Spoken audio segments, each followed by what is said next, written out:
بسم اللہ الرحمن الرحیم الحمدللہ والصلاة والسلام علی رسول اللہ اما بعد۔ مکرم ناظرین، آج کی ویڈیو میں ہم رمضان المبارک روزہ اور روزے کے کچھ مسائل آپ کے گوش گزار کرنے جا رہے ہیں۔ رمضان المبارک کا مہینہ ایک عظیم مہینہ ہے، بہت عظمت والا مہینہ ہے، اور اس مہینے میں قرآن کریم کو بھی نازل کیا گیا، جیسا کہ قرآن پاک کے اندر آتا ہے شہر رمضان الذی انزل فیہ القرآن۔ یہ رمضان کا مہینہ وہ عظیم مہینہ ہے جس میں قرآن مجید کو نازل کیا گیا۔ رمضان شریف کے روزے اللہ تعالیٰ نے ایمان والوں پر فرض کیے ہیں۔ اللہ تعالیٰ قرآن پاک میں ارشاد فرماتا ہے یا ایھا الذین آمنوا کتب علیکم الصیام کما کتب علی الذین من قبلکم لعلکم تتقون۔ یا ایھا الذین آمنوا، اے ایمان والو، کتب علیکم الصیام، تم پر روزے فرض کیے گئے ہیں، کما کتب علی الذین من قبلکم، جیسا کہ تم سے پہلے بھی لوگوں پر روزے فرض رہے، لعلکم تتقون، روزے کی فرضیت کا مقصد یہ ہے لعلکم تتقون، تاکہ تم متقی پرہیزگار بن جاؤ۔ بہت عظیم بات اس آیت پاک میں بیان کی گئی ہے۔ روزہ ایمان والوں پر اس کی فرضیت بتائی گئی، پھر ارشاد ہوا کہ روزہ صرف تم پر ہی فرض نہیں، تم سے پہلے لوگوں پر بھی فرض رہا، اور آخر میں روزے کی فرضیت کی ریزن اور اس کا مقصد بیان کیا گیا کہ اس کو ہم نے فرض اس لیے کیا لعلکم تتقون، تاکہ تم متقی بن جاؤ۔ تقوی کیا ہے، اس کی ڈیفینیشن کیا ہے، تقوی کو ہم کس طرح ایکسپلین کر سکتے ہیں؟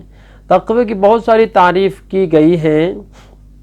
تقوی کی ایک تعریف یہ ہے، تقوی یہ ہے کہ انسان کا ظاہر اور باطن برابر ہو جائے۔ ہم سارے انسان بتقاضۂ بشریت ہم ظاہر میں کچھ ہیں اور باطن میں ہم کچھ ہیں، یعنی ظاہر میں ہم لوگوں کے سامنے گناہ کرنے سے کتراتے ہیں، ڈرتے ہیں۔ اگر ہم باطن میں اس طرح ہو جائیں کہ جب ہم مخفی، ہم اکیلے ہوں، تب بھی ہم گناہ کرنے سے ڈریں، تو یہی تقوی ہے۔ اللہ اکبر۔ جس طرح ہم روزے کی حالت میں ہوتے ہیں، ہم ایک بند کمرے میں ہیں، الگ تھلگ ہیں، گھر میں دروازے کی کنڈی بند ہے، فریج ساتھ رکھا ہے، ٹھنڈا پانی موجود ہے، سخت گرمی کا موسم بھی ہو، سخت پیاس ہو، تب بھی بندہ پانی کے قریب ہونے کے باوجود نہیں جاتا، کیونکہ وہ یہ سمجھ رہا ہے کہ مجھے اللہ تعالیٰ دیکھ رہا ہے، اگرچہ میں تمام انسانوں کی نظروں سے اوجھل ہوں، مگر میرا رب مجھے دیکھ رہا ہے۔ یہی تقوی ہے، اور ہمیں یہی روزہ سکھانے آتا ہے۔ کاش ہم اس عظیم مقصد پر عمل کریں تو ہماری زندگی دنیاوی، دینی اور روحانی سدھر جائے، اور ہمیں اللہ کی رحمتیں ہی رحمتیں نصیب ہوں۔ تقوی کا ایک معنی یہ بھی ہے کہ انسان کا جو عمل ہے وہ خلوص سے ہو، خلوص دل سے ہو۔ جیسے روزہ ایک سری عبادت ہے۔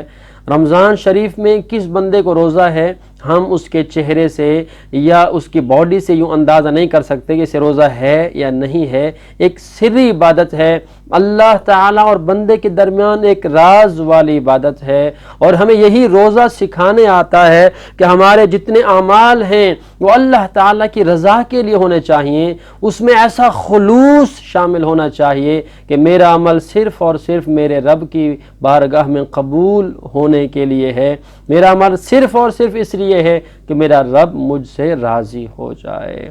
تو اگر ہماری ایسی ہماری طبیعت ہمیشہ کے لیے بن جائے تو یقیناً ہمیں اللہ تعالیٰ کی بہت زیادہ رحمتیں نصیب ہوں۔ تقوی جو ایک عظیم وصف ہے انسان کی، اس کی کئی تعریفات کی گئیں۔ تقوی اللہ رب العالمین کا ایک اتنی اللہ تعالیٰ کو راضی کرنے والا وصف ہے کہ کئی اعمال کا مقصود تقوی ہے۔ رمضان المبارک کا جو مہینہ ہے یہ بہت رحمت والا ہے، بہت برکت والا ہے۔ اللہ تعالیٰ نے جو ہم پر روزے فرض کیے، آپ سنتے رہتے ہیں کہ اس کے روحانی فوائد تو ہیں ہی ہیں، اس کے جسمانی اور دنیاوی بھی بہت سارے فوائد ہیں کہ جو بندہ مہینے بھر کی مشق کرتا ہے روزے کے ذریعے تو اس کے جسمانی اسے کافی سٹرونگنس ملتی ہے اور اسے صحت کے حوالے سے وہ بہت مضبوط رہتا ہے آگے سال بھر کے لیے۔ آپ نے سائنس اور ڈاکٹرز کے زبانی یہ باتیں بہت دفعہ سنی ہوں گی۔ روزہ اتنا محبوب عمل ہے اللہ تعالیٰ کی بارگاہ میں کہ حضور کریم علیہ الصلاۃ والتسلیم نے ارشاد فرمایا، بڑی مشہور حدیث پاک ہے، کل عمل ابن آدم یضاعف الحسنۃ بعشر امثالها الى 700 ضعف۔ حضور کریم علیہ السلام نے فرمایا کہ اللہ تعالیٰ فرماتا ہے کہ ابن آدم کے جو اعمال ہیں ان کی جو جزا ہے ایک عمل کے بدلے میں 10 سے لے کر 700 تک اللہ تعالیٰ نیکیاں عطا فرماتا ہے، الا الصوم، مگر اللہ تعالیٰ فرماتا ہے کہ روزے کا یہ معاملہ نہیں، ایک روزہ رکھنے پر 10 کا اجر بہت کم ہے۔ اللہ تعالیٰ فرماتا ہے فَإِنَّهُ لِي، روزہ خاص کر میرے لیے ہے، روزہ مجھے راضی کرنے کے لیے رکھا گیا ہے، وَأَنَا أَجْزِي بِهِ، اور اس کی جزا بھی میں پروردگار اپنی رحمت کے مطابق دوں گا۔ ایک دوسری روایت کے لفظ اسے یوں بھی پڑھے گئے ہیں وَأَنَا أُجْزَى بِهِ، کہ روزہ میرے لیے ہے اور اس کی جزا صرف اور صرف میرا دیدار ہے۔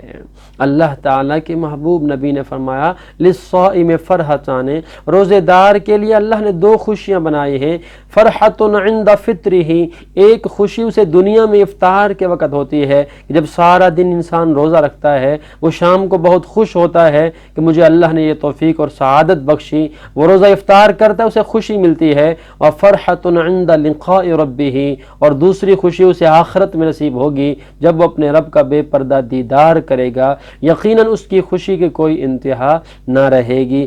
اللہ تعالیٰ نے ہم سب پر رحمت کی ہے کہ ہمیں صحت دی ہے، ہمیں اللہ تعالیٰ نے وسائل دیے ہیں، ہم پر اللہ تعالیٰ کا بہت خاص کرم ہے۔ ہم سب نے کوشش کرنی ہے کہ رمضان المبارک کے جو روزے ہیں ہم نے روزے رکھنے ہیں، اور روزے کے مسائل کے حوالے سے چند ایک اہم مسئلے، بعض وقت پوچھا جاتا ہے کیا روزے کی حالت میں تیل لگانا جائز ہے یا نہیں ہے، تو روزے دار تیل لگا سکتا ہے، کوئی حرج نہیں۔ اسی طرح پوچھا جاتا ہے کہ کیا سرما لگانا جائز ہے کہ نہیں، تو روزے دار سرما بھی آنکھوں میں پہن سکتا ہے، لگا سکتا ہے، کوئی حرج نہیں۔ اس طرح اگر روزے کی حالت میں بندے کو احتلام ہو گیا تو ویسے غسل میں 3 فرائض ہیں، غرارے کرنا، ناک میں پانی چڑھانا اور پورے جسم کو بہانا، تو کیا روزے دار بھی غرارے کرے گا یا نہیں کرے گا، تو یہ اہم سوال ہے۔